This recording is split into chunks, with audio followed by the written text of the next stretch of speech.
Thử thách trang trí bàn phím, văn phòng nha mọi người. Mình dùng bút lông, acrylic để vẽ nha.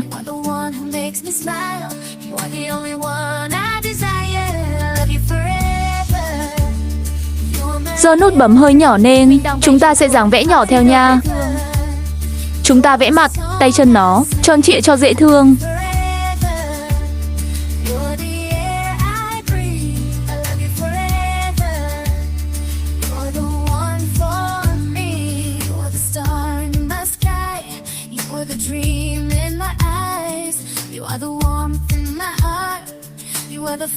Mọi người sẽ vẽ đẹp hơn mình đó.